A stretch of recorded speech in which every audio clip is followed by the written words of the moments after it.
A Blurring Line, Chapter 15, The Coming of Arthur, Part 3. The small group slipped past several patrols, dodging people until they reached the darkling woods. Safety here was relative. Safety within the bounds of Camelot was relative at the moment. They reached a secluded cave. It had a fresh stream running through it. The entrance was not easy to see until you were practically on top of it. Ellie, Gwen, and Merlin helped Gaius and Arthur down into the cave. Arthur collapsed against an outcrop of rock, hissing in pain as his leg gave out under him. Merlin knelt and reached for his injured leg. Arthur pulled his leg to himself, his breath shaking. Merlin sat down next to him, seizing his leg just above the injury and yanking it into her lap. He bit back a curse. "Don't," he began, but Merlin's glare silenced him. "You are not dying of an arrow wound out here, Arthur. I'm not going to let you." She practically snarled, reaching the hand not keeping Arthur's leg in her lap up. Gwen got the hint after a moment, handing her the bag she'd given him when Arthur ordered him and Elian to take Gaius and flee. She rummaged one-handed in it. Gwen turned to Elian. "Draw straws for first watch?" he asked. "No way I'm getting any sleep tonight anyway," he said, and Gwen nodded, following Elian out of the cave. Gaius helped Merlin clean and stitch Arthur's wound.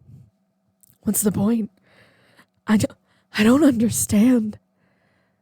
Why would they never tell me?" Arthur asked, and Merlin spotted tears in his eyes. "I'm sure your father had his reasons," Merlin said. "Morgana said she knew," Arthur said quietly. Merlin kept her eyes fixed on his injury. "Did you know?" he asked. Merlin sighed.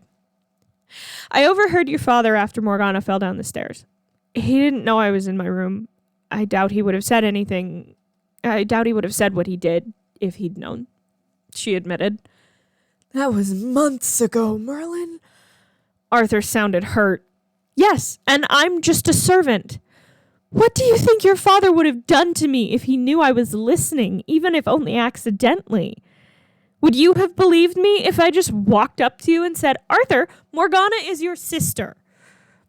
Merlin asked. Arthur let out a breath. "Why is she doing this? Do you think Morgause has her enchanted?" Arthur asked. Merlin and Gaius shared a look. Arthur shook his head. "No, I know that look. That's the look you two get when you don't want to tell me something. At this point, I think I deserve answers," Arthur said, tears making their way down his face. "You're right. You do." "You're right. You do," Merlin said, reaching out for the bandage Gaius was holding. "You remember when I came back after I was missing for a few days, when Leon found me stumbling into the castle?" "Yes." "I lied to you," Merlin said, tying off the bandage. "I did see who was sneaking out of Camelot. It was Morgana. She knew I followed her, handed me over to Morgause. I don't remember how I got away, that much was true. Mostly, anyway. She did not remember flying with Kilgara, only that he'd arrived in time." Arthur shook his head. "But that was right after we rescued her," he said, confused. "I don't think the Morgana we knew ever really returned to Camelot. Not really," Gaius said, shaking his head. "You two suspected the whole time? We knew there was a traitor in Camelot, but..." Arthur trailed off as the realization slapped him across the face. "The perfect traitor, because you could never openly accuse her." He finished his thought. "Your father would have hung us both for the mere suggestion," Merlin said. Arthur nodded. "You're not wrong," he said nearly silently. "I need to see if I can gather some supplies. We don't have much," Merlin said, standing, laying a hand on Gaius' shoulder. "Keep off that foot. It'll take a few days to heal," she said before slipping out of the cave. A hooting caught her attention, and she looked up. Archimedes swooped out of the trees, and Merlin held up her arm for him. He landed there and nuzzled her face. It was only then that she realized she was crying. She scrubbed her face. She didn't have time for tears right now. Right now, she needed to act. What she needed to do, that remained a bit of a mystery. That was until a week later when she broke the vial the Fisher King had given her. She'd sent Archimedes out that first night with a message for Lancelot and her father. She'd addressed it to Lancelot directly, only because she wasn't ready for Arthur to find out that she'd been lying about more than Morgana. When she accidentally broke the vial, she felt her hope wither until a face appeared in the puddle. Frey looked good, better than he had in life, having lost that gaunt look he'd gained in Halig's cage. As she took the sword from him, she could feel that his hand was the same temperature as the water around him, sun-warmed, but not truly alive. It was lucky Lancelot had followed the owl up to the top of the ridge. If he hadn't, he and Percival would have been too late to cut off the group of soldiers from reaching the small group that had escaped Camelot. They met on the ridge, quickly fleeing. They paused for breath. Gwen ran forward and Lancelot caught her, picking her up and spinning her around. It had been so long since they had seen each other, only communicating through letters. Arthur let out the barest huff of laughter. Glad somebody's happy. Gwen, Elian, will you help me? We need to make sure we weren't followed, he said, nodding to Lancelot and Percival. He squeezed Merlin's hand before he and his chosen two vanished into the woods. What I don't understand is how they found us. We should have heard them following if they were close enough to follow, Leon panted. Merlin's eyes narrowed. Unless, she began and looked the two of them over. Her eyes met Gwen's for a moment and widened. Did Morgana give you something to eat or drink? She asked Gwen, who looked confused but nodded. Wine, last night, she said as Merlin circled her. Merlin glanced at Lancelot, then Percival. I trust him, Lancelot said. What did Morgana do to Gwen?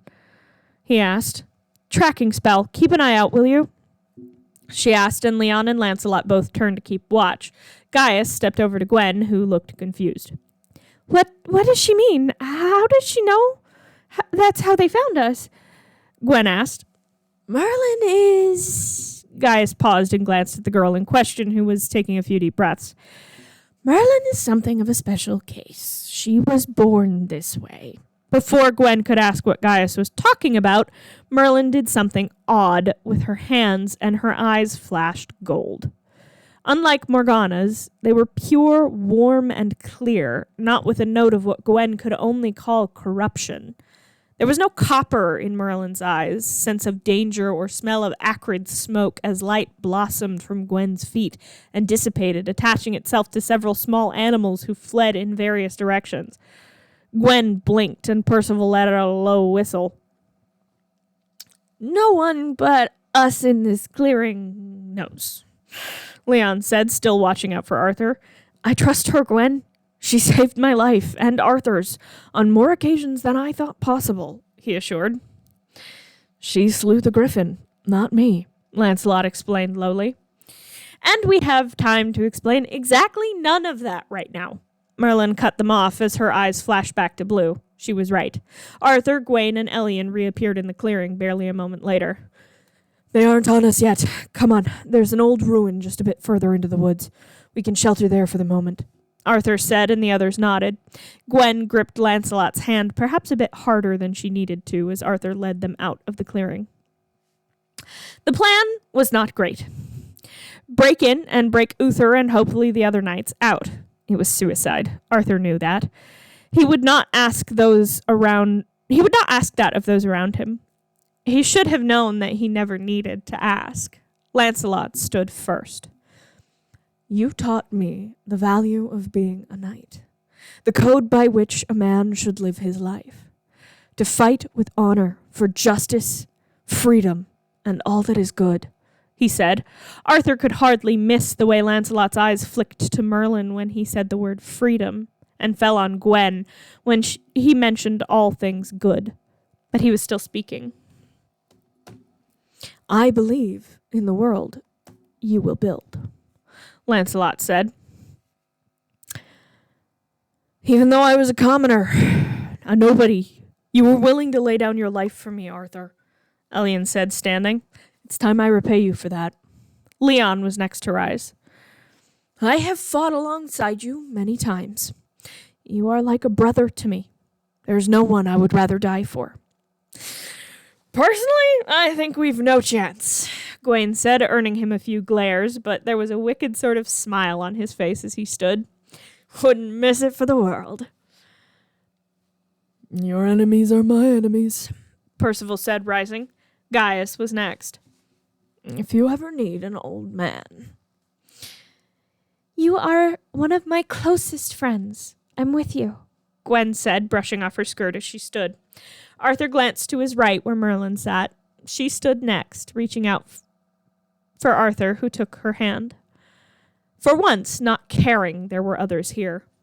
You never had to ask, Arthur, she said, and he smiled at her, wrapping an arm around her and pulling her into a kiss. He knew it might be their last. I ain't kissing you, princess. That's all I'm saying, Gwen said, drawing laughter from the others as Merlin and Arthur broke apart. Wouldn't ask you to, Gwen, Arthur quipped back. But I would ask that you allow me to do something else my father wouldn't approve of. Would you consent to becoming knights of Camelot? I can think of no group of men more worthy, Arthur said, and soon all the men save Leon and Gaius were kneeling before him. He knew that his father would rage at him for it, but if they lived through this, he would move the heavens and earth for those people who had stayed by him, for those who had saved his life in so many more ways than one.